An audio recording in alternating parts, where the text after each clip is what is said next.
this grand final. PSG.LGD versus OG. Grand Finals, Game 1. Best of 5. We kick it off with Game 1. OG battling all the way through the upper bracket, defying all odds and all predictions as they awaited their opponent, and it's none other than a rematch against PSG.LGD. The draft for the first game going underway, and we'll find out what have these two teams prepared both against each other and for all of us to see. Game number 1, OG, as we've been taking a look at their booth, they've just seemed like themselves as they have every other game. Perhaps a little bit more nerves, but keeping each other company. PSG.LGD also seems pretty eager after their victory against Evil Geniuses, obviously running with that momentum within the same day. The guy we see in this shot, QQQ, playing an instrumental role in LGD's path to this grand finals. I believe this is the only coach that truly just does the draft for his team, at least in this matchup. I'm not sure across the tournament. Other Chinese teams do that. Like Mikasa does it for VG. But yeah, there are not many coaches that control full control of the draft.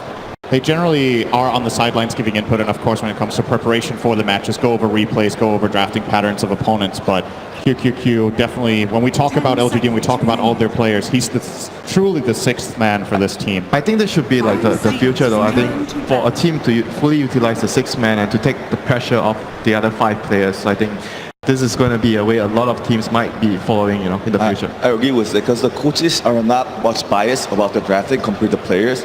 So yeah, because sometimes when the captain is drafting and the player tells him, I want to play this game, there might be some bias of like comfort, but the coach is like, no, this hero is not good here. I want to pick this hero. So it's probably easier in that sense for the coach to decide that hero. I think it's very team specific though, if that kind of just structure works, because you need to have a lot of faith in your coach. In order to just full-on give them complete power over the draft, you need to feel like, okay, even if your coach isn't playing at the same level you are, isn't playing as much every day, that they understand the game as well as you do. And I think that's something pretty unique right now to the Chinese scene, where they give more credit to the coaches in that drafting position. Or maybe that's saying it the wrong way. Maybe both teams give even credit to their coaches, but they just utilize them in a different way. So at least for the first game, I feel like they're still sticking to the ideas they had in the upper bracket final, where they're focusing a lot of the bans against No Tail, and then on the OG side, they're not really afraid against playing Enchantress. But one of the heroes they liked playing against Enchantress was the Silencer, and it's been banned out. Yeah, I think these are the 3 best bans against No Tail you can have in this finals. So full on just targeting him. Yeah.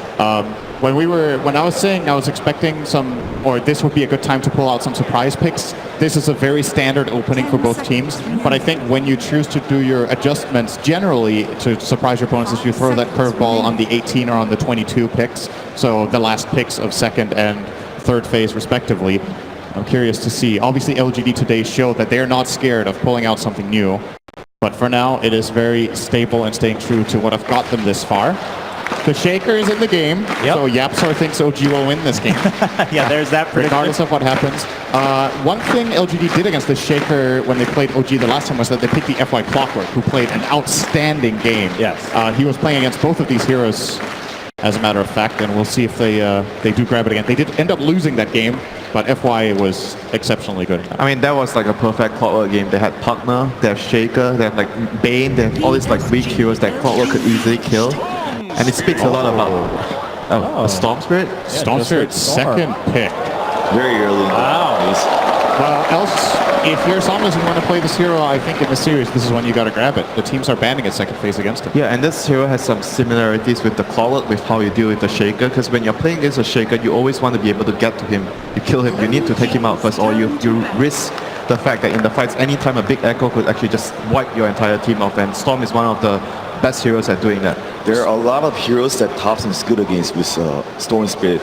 Thompson's, the heroes that I see from Thompson already is Invoker, which is banned out, and there's Monkey King, and also don't forget about it, Skyrest Mage. Thompson seems the crazy with that hero. I haven't seen that hero in this tournament from him yet, but when you see that hero, That's the kind of pick that is the kind of pick that OG could go for. In this And we kind of did game. see that being banned against OG the last time they met when Storm Spirit was picked. So obviously PSG.LGD well aware of that. We'll see if they use one of their bans for it. There's another reason that Storm is really good against Spectre, in my opinion, is the nature of how teams end up using the map when they have Spectre. It's a lot of this, you go together as 4 and Spectre plays on the opposite side of the map, joins the fights with Haunt. But when you have Storm, you have this hero that when it's missing, feels like it can solo kill the Spectre in any lane. So it kind of passively just limits Spectre's ability to find farm, and she has to play very carefully, maybe only farming with Spectral Dagger instead of committing to creep waves. And just delaying that timing of Ana could prove to be really important for LGD in this game number 1. I mean, adding to that, I think when Spectre is faced in that situation, you kind of can't be too greedy with rushing the Radiance. You have to build like maybe a defensive item that allows you to sort of like semi-survive the ganks and maybe farm a lot more. So I think that would be the adjustment that the Spectre can make this game. Skywrath Mage Ban. Yep, there we go. Comes out once again. PSG.LGD very aware of what Thompson is capable of.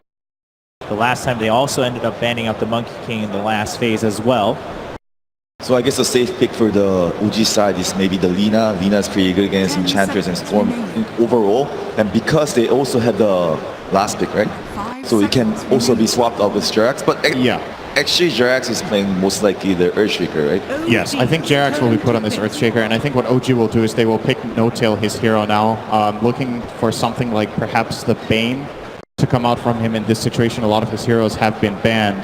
And the reason is, even if Lina is good, I think you want to conceal the mid pick. You already know the mid matchup. This Storm will be going mid for Somnus like 99%, unless he's absolutely forced away from the lane.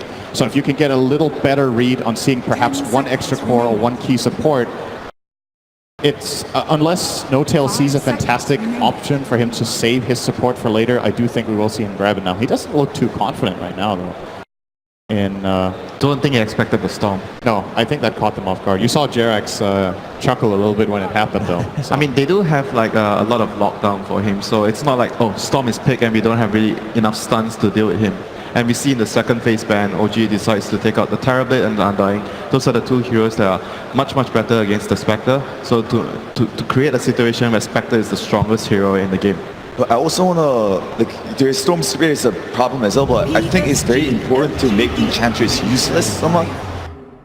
Winter Wyvern is, okay. I personally love playing this matchup as Enchantress in lane. I feel like Wyvern doesn't do very much to you. You have the Arctic Burn or the Splinter Blast, but Enchantress's biggest strength as a hero is just sustaining harass. Could it be like a misleading hero? Like it might be the off lane. Yeah, it could be an off lane. And we've seen OG done this in the third pick multiple times. They pick a hero. Wait, you look at the hero. This hero is going mid. Why are they picking this hero so early? And then at the end of the draft, okay, it's not actually a mid hero, and you pick the counter towards the lane, and you end up in a bad matchup. It's one of OG's special flex picks, I would say. It's only OG and I believe Serenity that ran this in a position 3. I think Serenity played on Jin Q earlier in the tournament, but yeah, it gives OG more team fight for sure. I personally hate playing Wyvern against Storm. Yes, me it's too. It's a really terrible matchup, but perhaps if they do put it in the core role and get some items, it could be able to survive with something like a Glimmer Cape 4-staff build. But as a position 5 and how No-Tail plays for this team, if he does end up playing this Wyvern,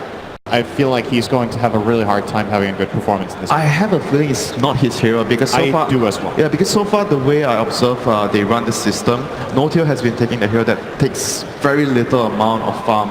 So I don't think he will be on the Wyvern, but obviously it's still quite open for that in the draft. For me, at the same time, I kind of like the Winter Wyvern against the Storm because it is a lockdown. And then you have a follow-up stun with the Earthshaker where you can lock down the Storm Spirit and then the sense, and then of course, Winter Wyvern is very bad against Enchantress, but because the pure damage goes through him. But there we go. Oh wow! Okay, so not leaving it to be banned in the last phase, securing that. And Winter Wyvern, and then Monkey King being a good combo together, where Winter Wyvern just uses Curse, and then Monkey King can just kind of go up there and use his ulti, right? Look at their team fights, insane. They have the Wyvern ult, the Wukong's command, Earthshaker ultimate, and the Spectre ultimate. This game for LGD already, I think when you game plan for this, you identify, okay, we're not going to win 5-on-5 fights unless we get the jump. Ideally, we want to dominate the lanes and split up the map, and when OG try to find farm, that's when our Storm Spirit can shine. Because it is very difficult to team fight into this, but looking at how maybe has been, or Somnus has been playing the Storm Spirit in general, I think this is the kind of game that you don't go Bloodstone in. I think you want a fast Orchid here so you can single out that key target in the Wyvern or the Shaker for now that you just jump, control, and get the first kill on. Because if you go for the greedier Stormspill build with the Kaya into Bloodstone, do you actually have the control and the damage to not just get counterplayed way too hard by OG's supports? Yeah, I agree. I think they have to kind of like play more conservative. They have to try to, buy items that will allow them to create space to drag the game. That's what they want as a Storm. So this Elder Titan is going to buff up a lot of the magic damage that the Storm and CM is going to be doing. It does give them some sort of like team fight. It gives them disengage, I would say. That if there is this curse play into Monkey King ulti, it's really good to, if you can just land this stomp from Elder Titan and just disengage. If OG use their cooldowns and don't find kills, their lineup is actually really weak afterwards. So the first jump and the first move needs to be successful. And maybe this is the logic from LGD here. We can bait out cooldowns, delay the fight. Our Stormspirit will be able to clean them up one by one. So kind of like the Naga sleep, essentially. In a way, yes. Yeah.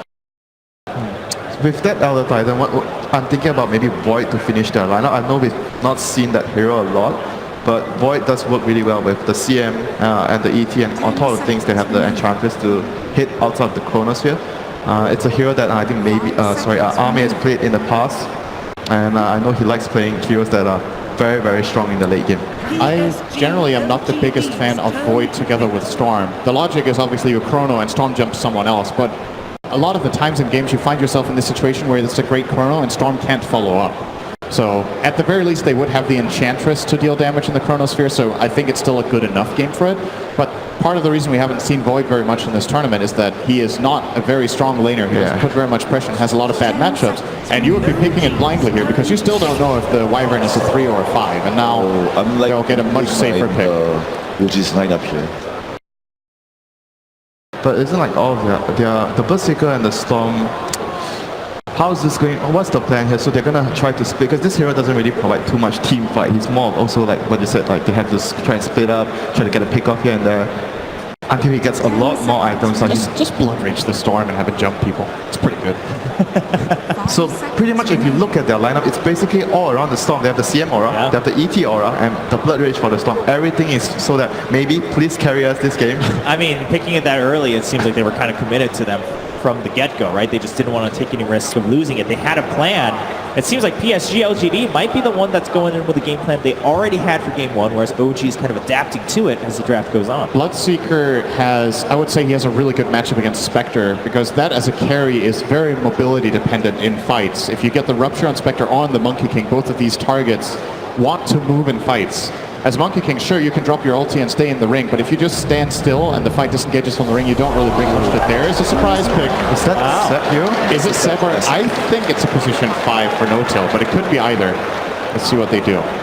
All right, well, there is the draft. We have all 10 heroes locked in for this game one between PSG.LGD and OG. We have a couple of surprises coming in. Well, we'll have a chance to hear from one of the coaches. It sounds like Casey's out there, but pass her out.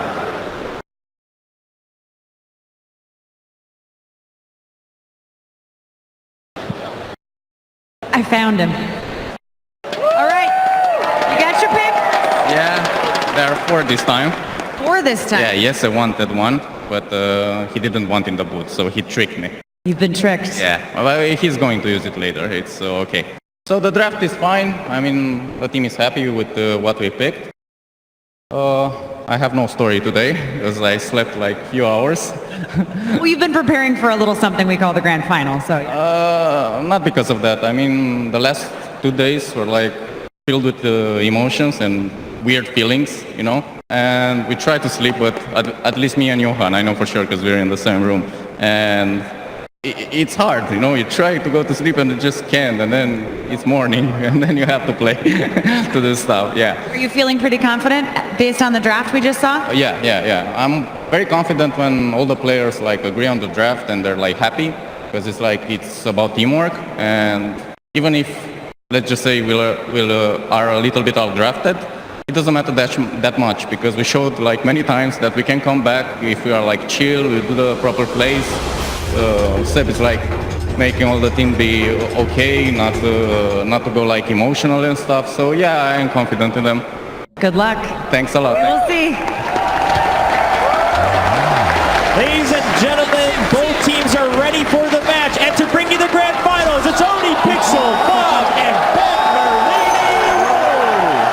Yes, ladies and gentlemen, here the Dota 2000 International Championships Grand Finals is going to be brought to you by myself, Oni Pixel Fogged, and as everything this year, we're stepping it up, we're making it bigger and better. We've got Ben Wu here, ladies and gentlemen, as we get into Game 1 of OG versus PSG.LGD, and lads, we couldn't have hoped for a more perfect draft from both lineups. We've got the Somnus Storm Spirit on one side, and then on the other side, we have OG doing it in their own style. This sort of style, this draft style that we're seeing no one else do here at this international, but it's been working out for them.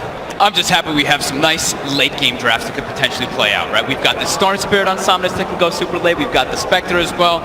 Really looking forward to it. And also the team fights coming into play. OG has drafted a massive team fight lineup. And yesterday's series was one of the most exciting series I've ever seen. Yeah. And I've watched a lot of TIs, you know, last time I went like acid.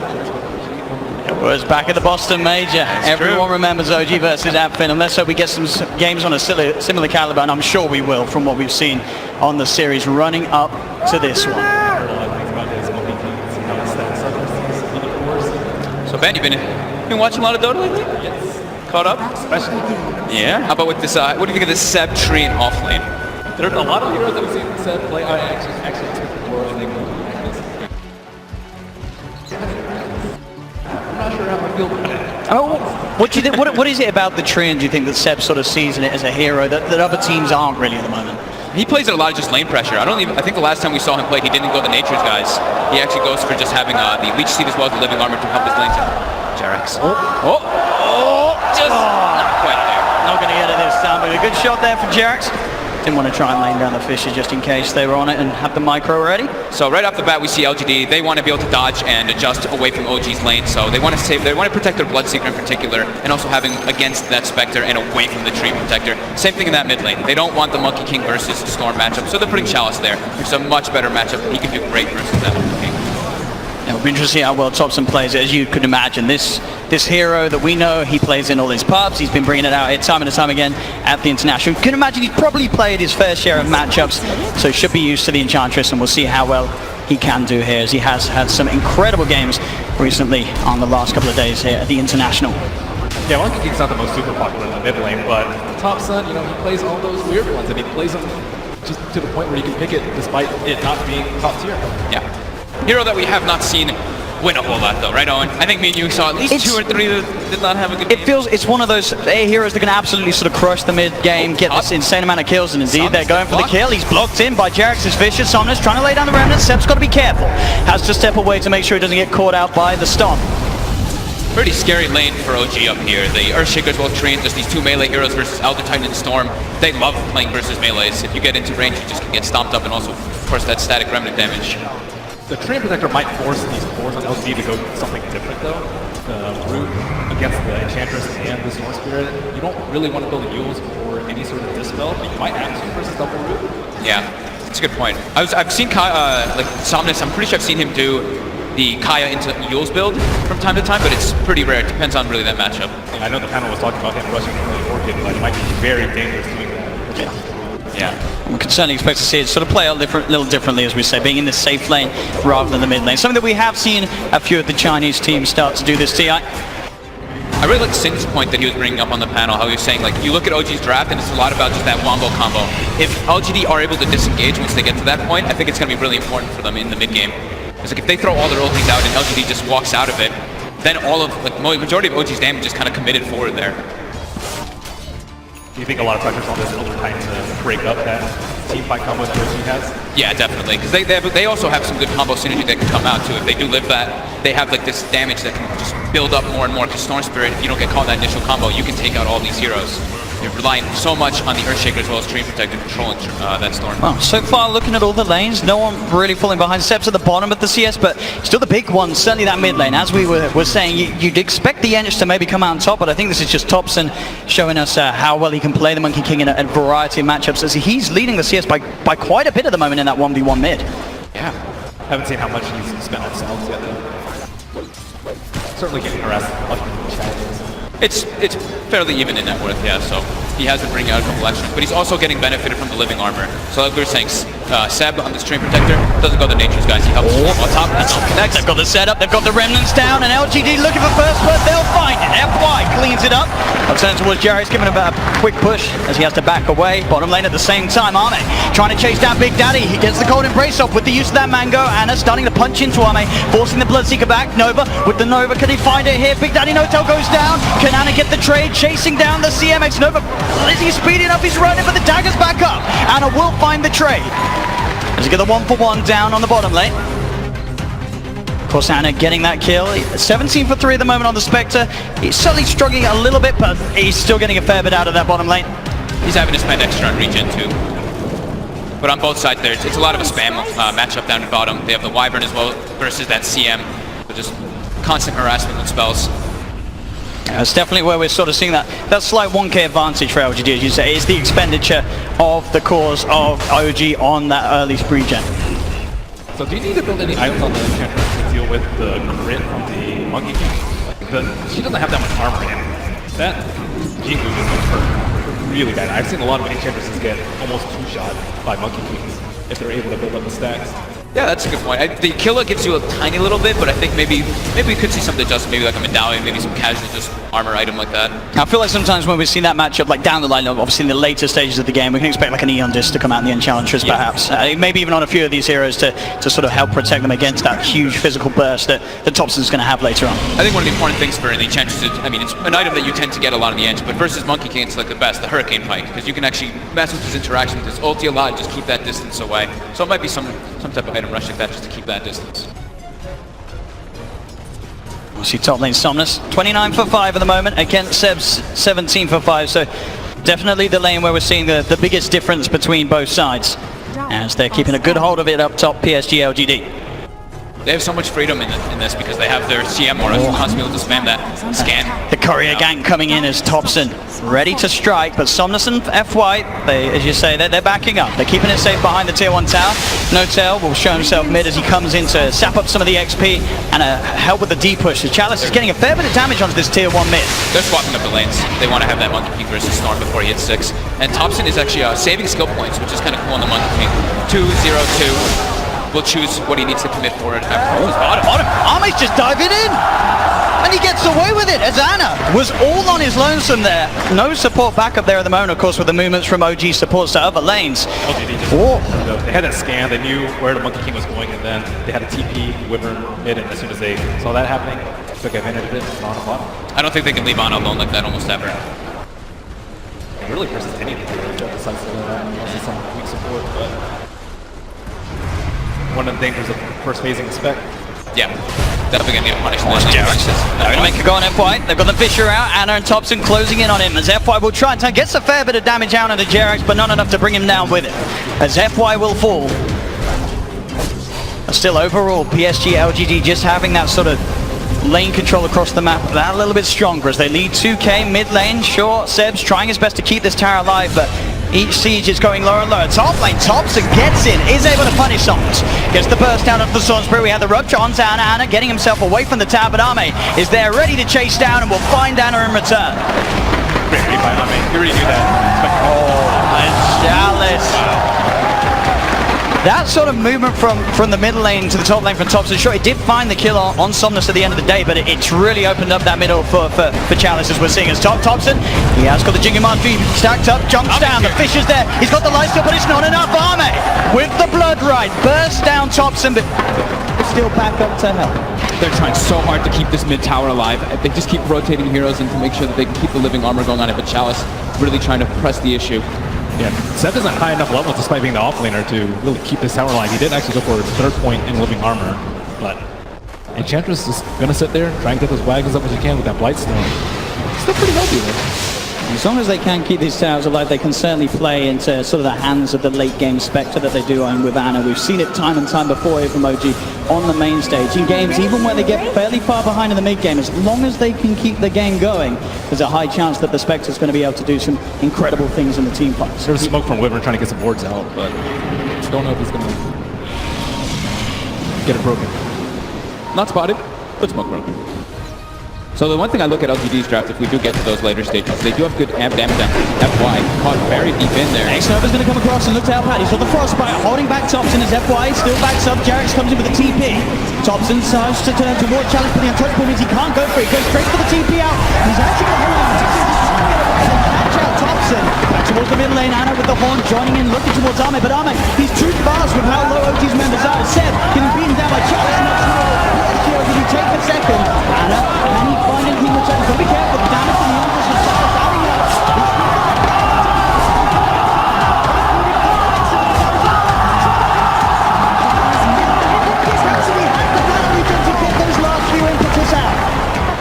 Thirst.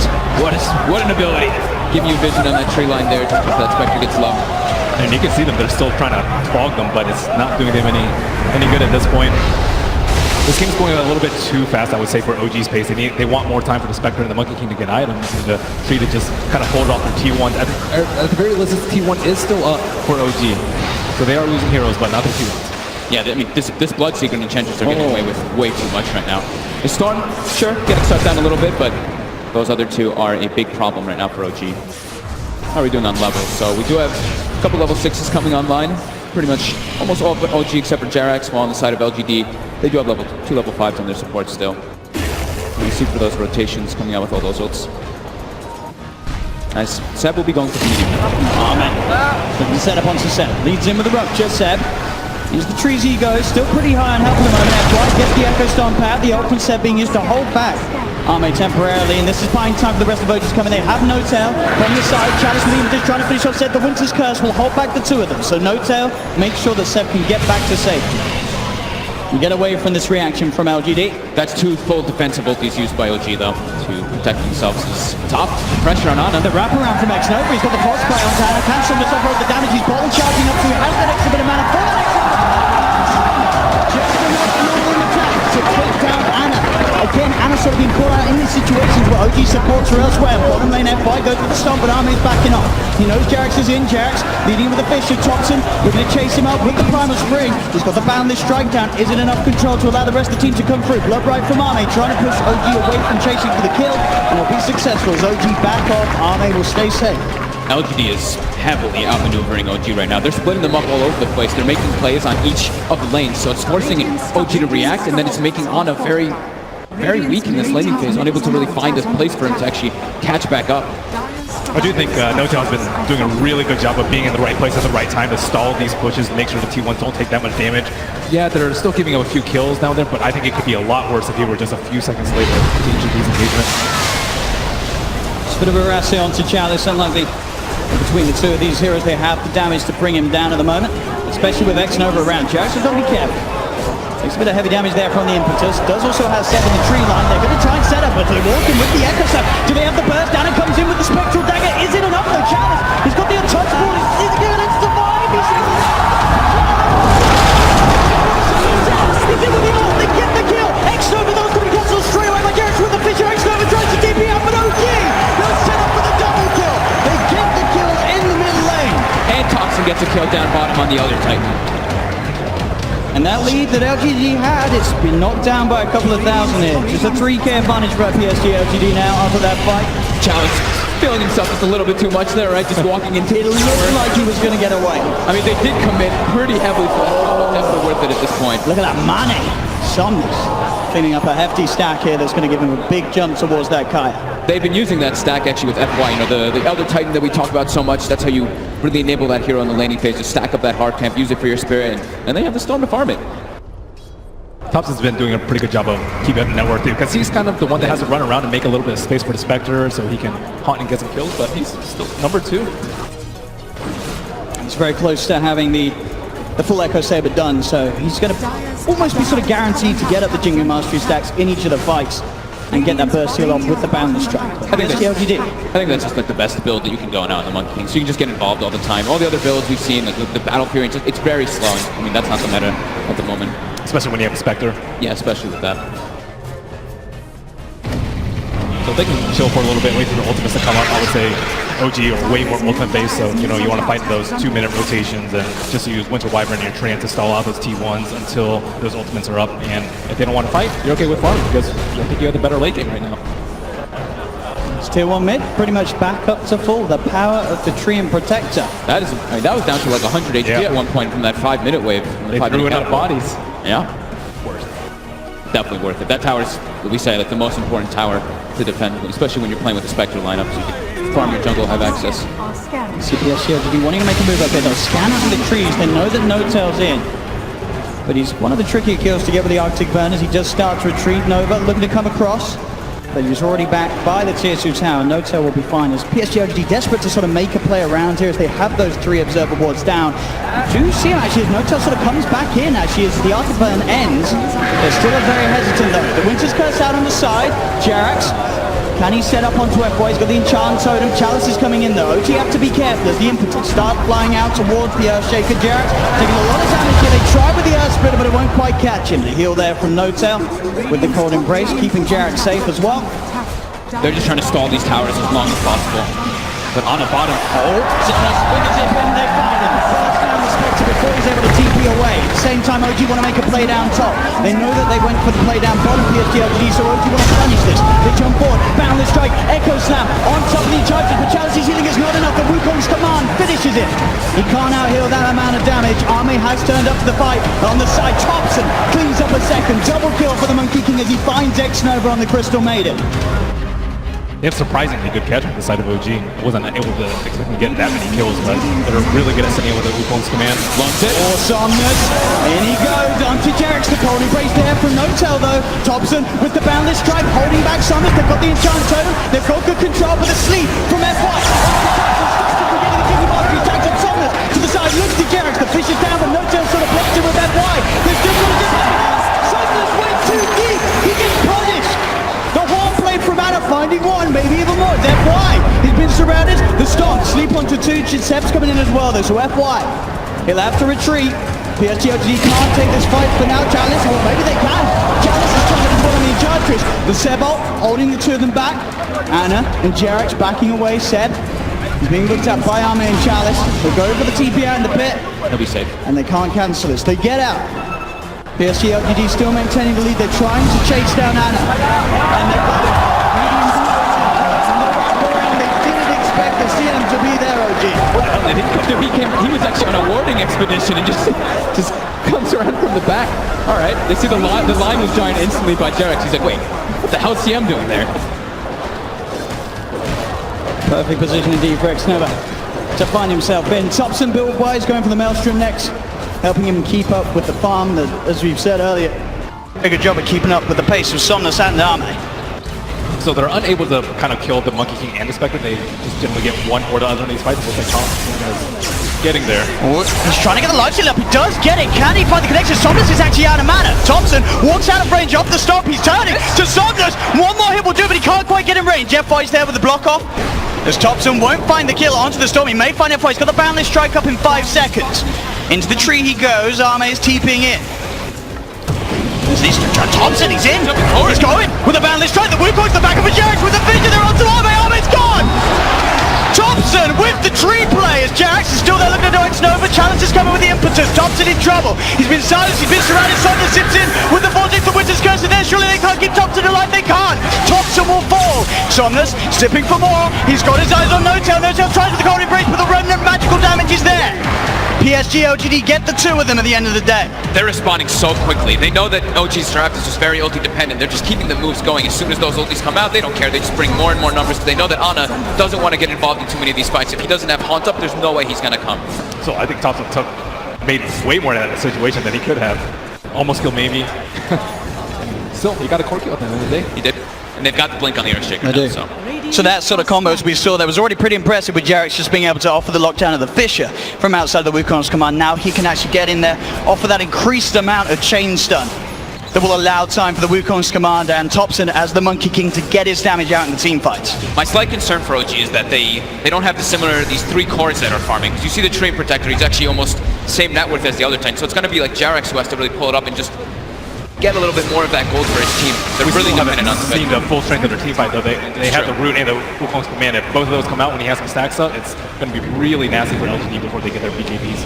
And they have good ways to set it up, right? They have the Winter's Curse and the Tree and ulti, so. Right now it's usually 4 of them fighting, 1 of them farming, someone else dies and kind of repeat, but sooner or later they're going to have to move up. Well, they're hunting for Ana.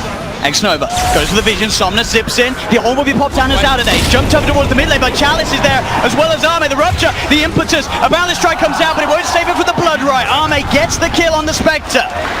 Ana down for 30 seconds. OG still hovering around that middle lane. Ana's been incredibly good at finding farm Spectre throughout this tournament, but this team, LGD, are even better at shutting Chariot. down. Yeah. He's looking for the setup opportunity. As you drop, Echo, Fisher, bam! They get Chalice, he's out of the picture. There's the Blink Dagger reveal from Jerax, and he gets a big core kill. Radiant's top tower is under Chalice attack. has been the punching bag for LGD, but at the same time, Storm, what is he going for? Orchid? He's going for the Orchid after Kaya. Not going for any type of defense. He's going to depend on his teammates to try to really bail him out of the situations, in particular FY, as the panel had mentioned, for that disengage. Is under attack. But yeah, I wish I could just count all the ulti that Chalice has eaten already in this game, and it's only not even 20 minutes in. I'm sure they'll switch off once the other cores get BKB. I'm not sure.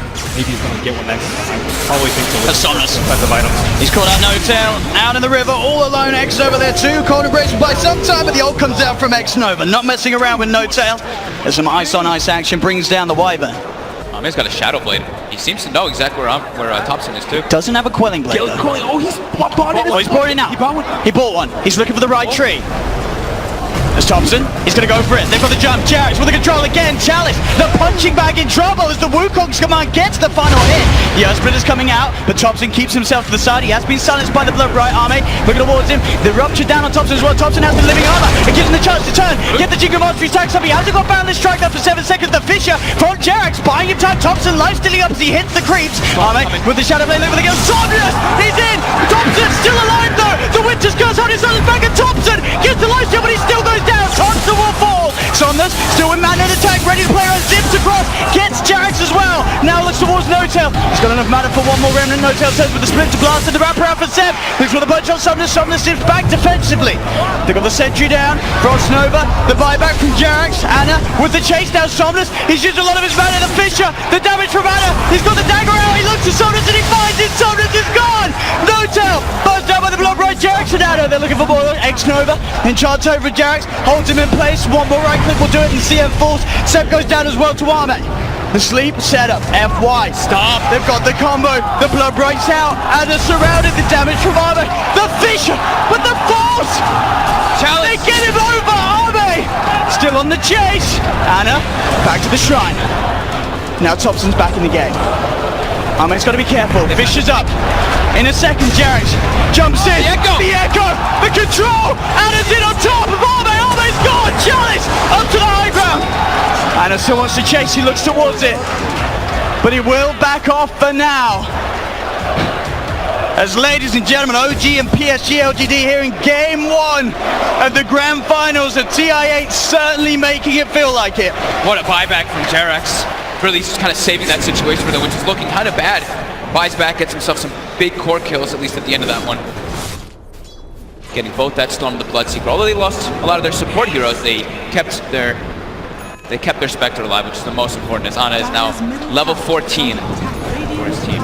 And I forget who was talking about it on the panel, but they're just so good about playing around Thompson, making sure that he gets his Jingu stacks. He's been critically low multiple times, but being able to separate them off with a Fissure or just lifesteal on creeps and just making sure he gets his Jingu stack before he can actually go into the fight. Or even just with the synergy of the living armor, it actually makes a big difference. He's able to tank so much with living armor as well as the Wukong command bonus armor.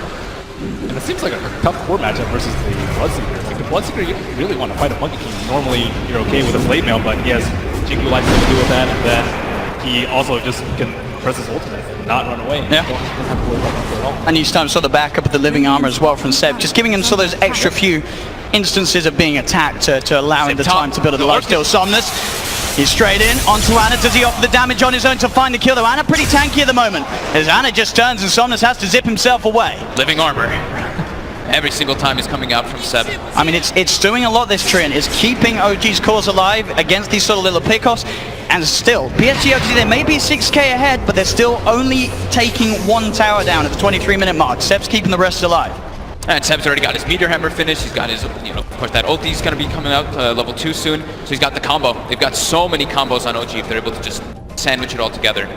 Yeah, they need the BKBs, but at the same time, they still have to deal with 2 ultimates that go through BKB and the Monkey King ultimate, which is still going to do a ton of damage. So, LGD, I mean, yeah, they do have the gold lead, but BKBs don't mean everything there.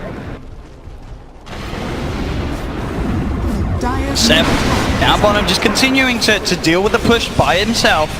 The rest of OG starting to swarm over PSG.LGD's half of the map. You have Thompson in the jungle.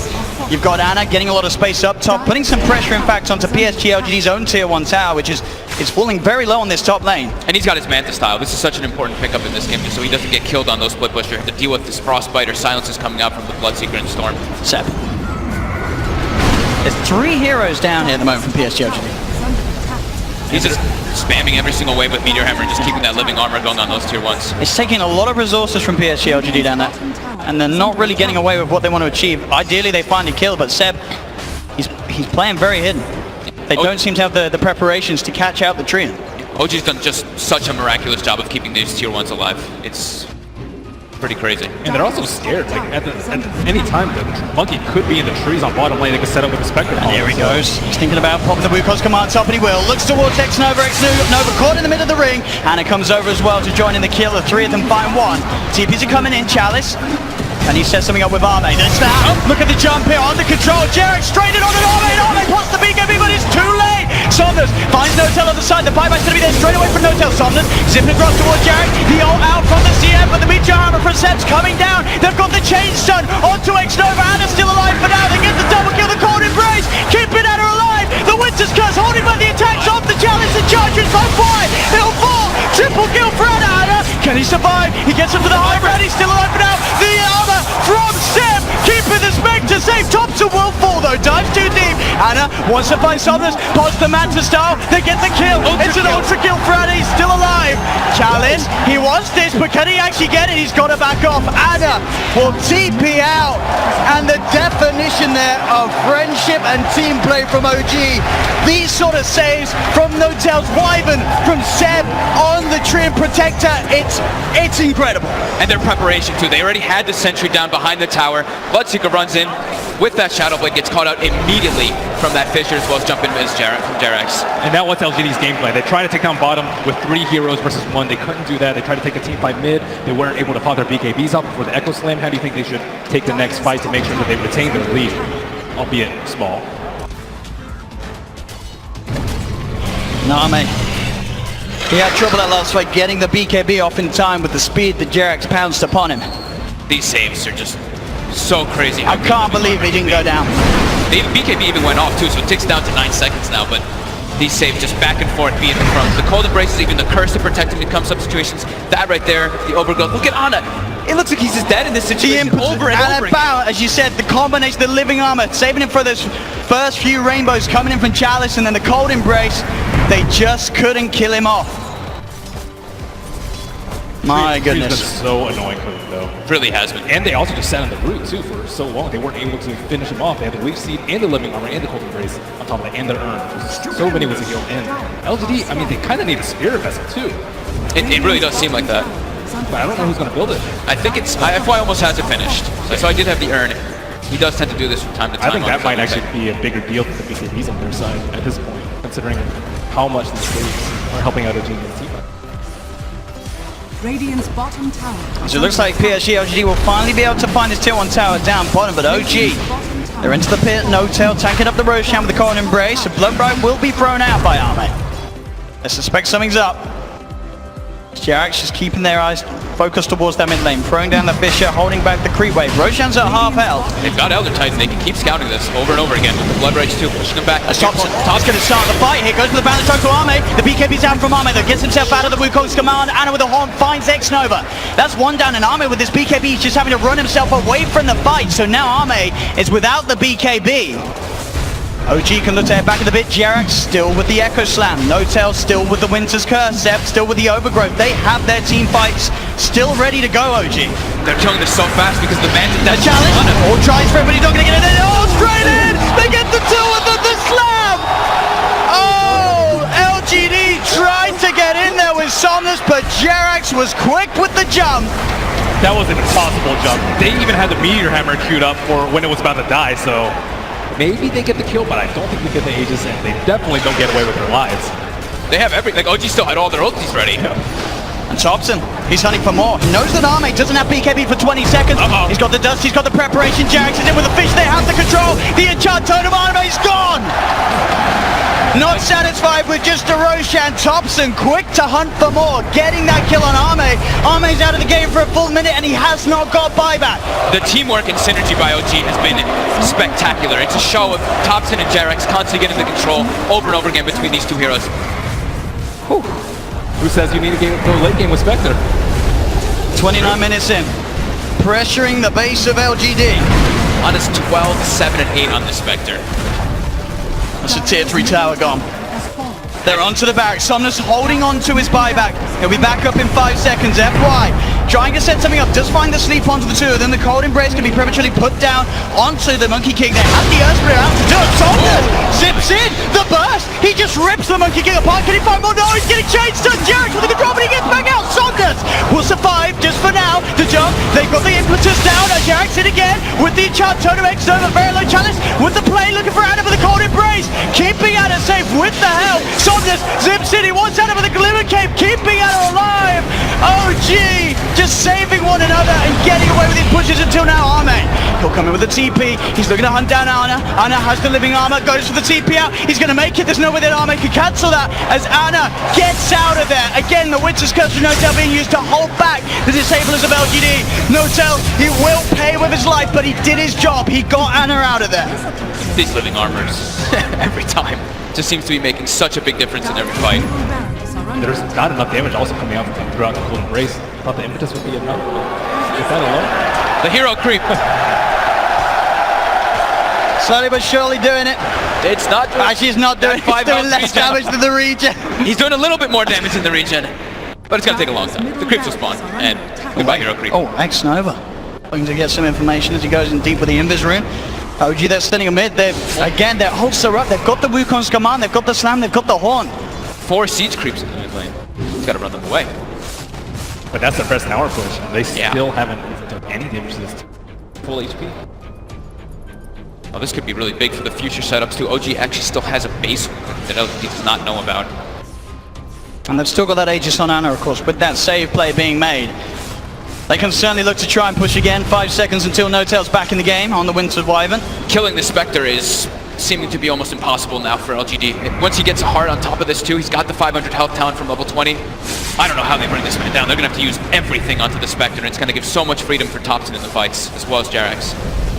Haven't really been feeling the impact of this Bloodseeker, dude. He was doing pretty well in the first 10 minutes, especially with the thirst, but he has BKB and he's still useless. He's number 2 on network, but he feels like he's like number 6. He can't get into the fights, right? Like versus Monkey King, versus the Winter Wyvern, versus the Earthshaker as well. There's just too many things for him to actually deal with on this Bloodseeker. Somnus zips in, trying to clean out the creeps, but the creeps are going to be able to keep themselves alive for now. They'll jump in. Thompson with the BKB, the move goes by the Fisher on top of Chalice. Chalice is gone for 70 seconds, and he went full in on the Aghanim's purchase. He does not have money for buyback. Zipping from Somnus, looking to get himself on top of the Spectre. Can he finish up this kill?